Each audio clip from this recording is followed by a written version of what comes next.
நம்ம ஊர்லலாம் பார்த்தீங்க அப்படின்னா, ஒரு வாசகம் வேறு எழுதி வச்சுருப்பாங்க. "என்னை பார் யோகம் வரும்" அப்படின்னு ஒரு 2 கழுத ஃபோட்டோ போட்டு வச்சுருப்பாங்க. அது எல்லாருக்கும் யோகம் வருமானா, தைத்துளம் கரணத்தில பிறந்தவங்களுக்கு அது நல்ல செமத்தியா வேலை செய்யும்.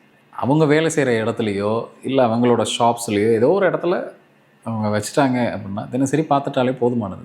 இந்த கரணத்துக்கான தெய்வம் யார் அப்படின்னா, சுக்கிரன்னு சொல்லிட்டேன். சுக்கிரன்னு சொன்னாலே நமக்கு ஸ்ரீரங்கத்தில் இருக்கக்கூடிய பெருமாள் இதில் ரொம்ப முக்கிய பங்கு வகிப்பார். அதே மாதிரி ஜேஷ்டா தேவி அப்படின்னு பிரம்மனோட தோளில் வலது தோளில் இருக்கக்கூடிய ஜேஷ்டா தேவியை இவங்க வழிபடலாம்.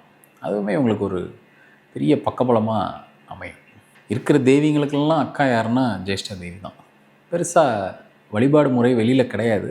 1-2 கோவில்கள் தான் இருக்குது. திருவாரூரில் ஒரு சன்னதி இருக்குது. அந்த நம்ம குளத்தை சுற்றி வரும்போது பார்த்திங்க அப்படின்னா ஜேஷ்டா தேவிக்குன்னு தனியாக ஒரு சன்னதி இருக்குது. கும்பகோணத்தில் ஒரு கோவில் இருக்குது. அந்த மாதிரி எங்கேயா 1-2 இடத்துல காஞ்சிபுரத்தில் வந்தவாசி பக்கத்தில் பிரம்மபுரீஸ்வரர் கோயிலில் ஜேஷ்டா தேவிக்கு தனி சன்னதி இருக்குது. இந்த மாதிரி ஒரு 1-2 இடம் தான் மொத்தத்துக்கே ஜேஷ்டா தேவிக்குன்னு தனியாக சன்னதிகள் இருக்குது.